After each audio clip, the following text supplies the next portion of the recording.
여러분들, 어려운 사람을 지원해준다는 복지제도 분명히 종류가 꽤나 많습니다. 대표적으로 기초생활보장제도도 있고요. 근데 요새는 음해소득세라고 해서 저소득층을 지원하는데 소득보장 방식들의 정책이 나오고 있습니다. 예컨대 돈을 별로 못 버신다고요? 저희는 그냥 돈을 드리는데요. 소득이 적으면 적을수록 저희는 더 많은 돈을 챙겨드리겠습니다 라는 식입니다. 전세계 곳곳에서 이 정책을 실시해보고 연구하는 게 추세인데요. 우리 대한민국의 서울시도 안심소득이라는 이름을 걸고 실험을 하고 있죠. 그래서 오늘 영상은 도대체 음해소득세가 뭔지, 그리고 서울시에서 도입하고 있는 K복지 안심소득은 또 뭔지 아주 쉽고 재밌게 알아보도록 할게요.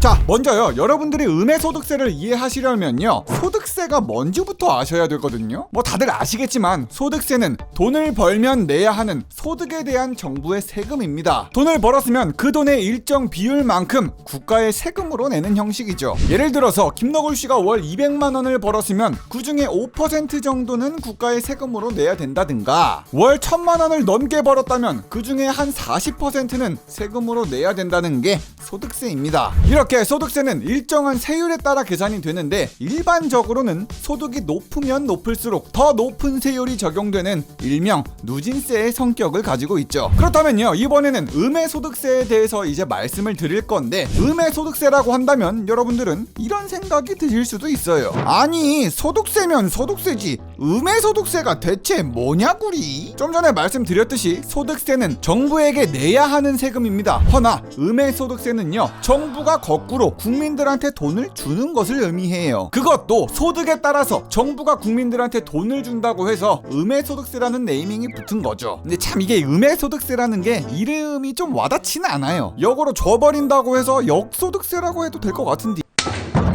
아무튼 소득세가 누진세라는 걸 착안해서요, 음해소득세에도 누진세를 적용시키는 듯한 아이디어가 있거든요. 정책을 만드는 정부는 이런 생각을 합니다. 아니, 부자는 부자일수록 세금을 더 많이 낸다 아닙니까? 그렇다면 거꾸로 어려운 사람은 어려운 사람일수록 국가가 돈을 더 많이 줘야 하는 거 아니겠습니까? 라는 생각이 바로 음해소득세라는 정책까지 발전이 된 거죠. 돈을 많이 버는 부자들은 더 큰 비율로 소득세를 많이 내야 합니다. 재산이 많아서 좋은 집에 살면 더 많은 세금을 맞기도 하죠. 누진세를 거두면요, 빈부격차를 줄이는데 꽤나 도움이 되긴 합니다. 하지만 일반적인 소득세는 잘 사는 사람에게 돈만 거둘 뿐 어려운 사람의 소득을 더 올려주지는 못하기 때문에 아주 좋은 정책이 되지는 못한다는 한계가 있죠. 음해소득세는요, 이를 확 뒤집었기 때문에 돈을 못 버는 사람들에겐 더 큰 비율로 경제적인 지원을 해주겠다는 거고, 재산이 없는 이들에게도 마찬가지로 돈을 더 주겠다는 겁니다. 그래서 음해소득세는요, 일정 소득 수준을 기준으로 잡고요, 그 일정 소득보다 소득이 많다면 정부가 소득세를 받고, 그보다 소득이 적으면 음해소득세, 정부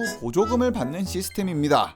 자, 이러는 와중에 서울시에서는요, 이 음해소득세에서 출발해 이를 뚝딱뚝딱 업그레이드 시키고 서울시 안심소득이란 제도를 만들었어요. 이게 상당히 실험적이기도 하고 파격적인 복지제도인데, 서울시는 안심소득에 대해서 이렇게 얘기하죠. 안심소득은 기준소득 대비 부족한 가구소득의 일정 비율을 채워주는 제도입니다. 소득이 없거나 적을수록 더 많이 지원을 해주는 새로운 방식의 소득보장제도이지요. 이렇게만 얘기하면 역시 꽤나 이해하기가 어렵게 써있어요. 서울시 안심소득을 아주 쉽게 얘기하자면요, 너 돈 못 벌어? 오케이, 그럼 너 내가 그만큼 돈 줄게 라는 식의 정책입니다. 요 말로 안심소득을 다 표현할 수 있어요. 일단 너 돈을 못 벌어? 이 말부터 풀어보면요, 돈을 얼마나 못 버는데 이거잖아요. 서울시는요, 안심소득을 받을 수 있는 분들, 돈을 못 버시는 분들을 구분했습니다. 그 기준은 바로 중위소득의 85% 이하로 잡았죠. 중위소득의 85%라고 하면 딱 와닿지 않는 분들, 이해하시기 어려운 분들 계시니까요, 정확하게 서울시는 금액까지 찍어줬습니다. 바로 월소득 176만 6천 원 이하이신 분들 안심소득의 대상이 되실 수 있습니다. 그러면 이렇게 풀어볼 수 있겠죠. 국민 여러분, 돈을 월 176만 6천 원보다 못 벌고 계십니까? 그럼 저희가 돈을 드리지요. 그 소득이 적으시니까 우리가 역으로 돈을 드릴게요. 그렇다면 서울시에서 안심소득으로 돈을 얼마나 준다는 거냐, 요것도 아주 중요하잖아요. 그래서 얼마 줄 건데, 그건 바로 아까 말씀드렸던 기준금액 176만 원에 비해서 모자란 소득 금액의 딱 절반만큼만 지원을 해드린다, 요겁니다. 영화 타짜의 대사를 보면요, 딴 돈의 반만 가져가.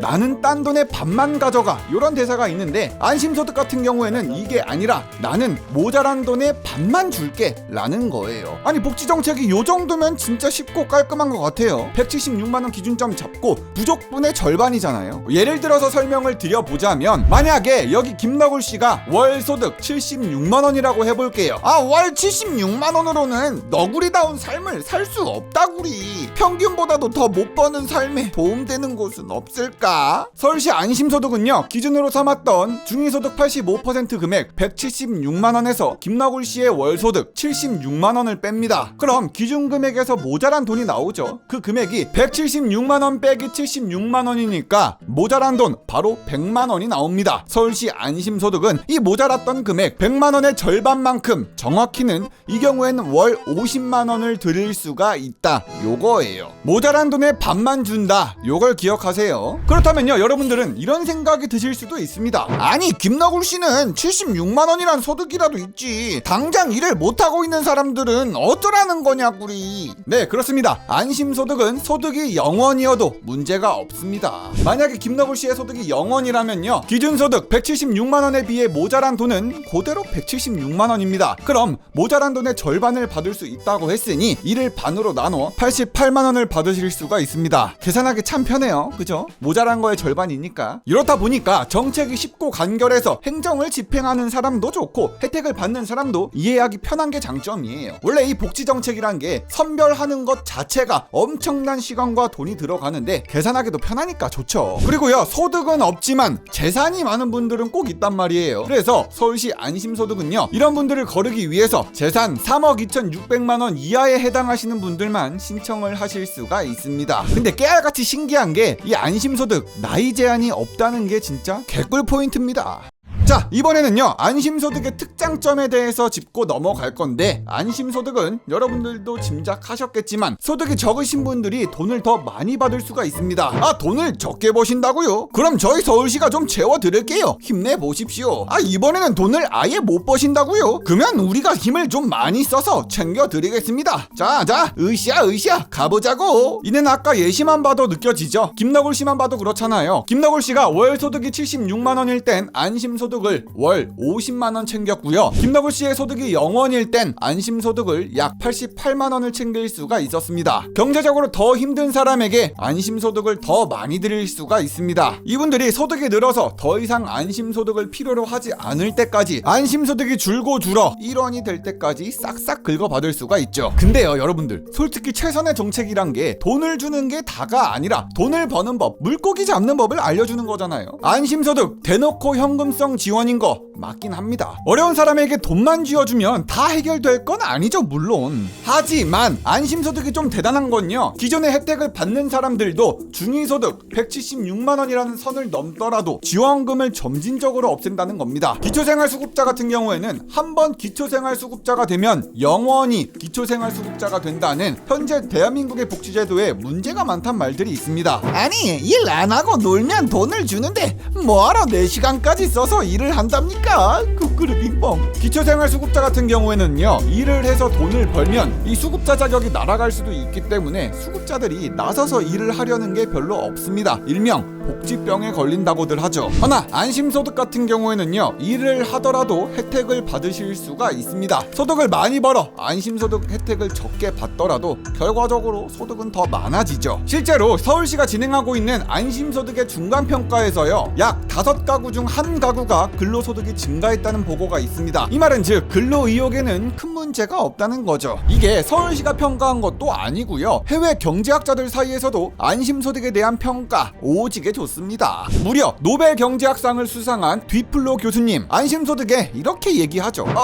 서울시의 안심소득은 정교하게 잘 디자인된 소득보장 실험입니다. 제가 복지사업을 설계했다면 이와 비슷하게 했을 정도지요 라고 하시면서 진짜 극찬을 아끼질 않았습니다. 근데 근데요, 사실 음해소득세든 서울시의 안심소득이든 아직 정책의 효과에 대해서는 연구 중일 뿐 실험적인 성격이 매우 강합니다. 효과를 100%로다가 입증된 게 아니니까 이 정책을 두고 싸우는 사람들이 정말 많아요. 하지만 솔직히 이건 칭찬해주고 싶은 게 더 나은 복지 정책이 있는 것 같으면 일단 트라이 도전해보는 건 나쁘지 않은 것 같아요. 진짜로 서울시 안심소득의 복지 효과가 좋을 수도 있거든요. 장점이 있든 단점이 있든 책상에서 계산해보는 것도 좋지만 실제로 해봐야 데이터가 쌓이고 문제점을 발견할 수 있으니까요. 아무튼 서울시는요 1월 12일까지 안심소득 지원을 받으니까 관심 있으신 분들 트라이 해보시길 바랍니다.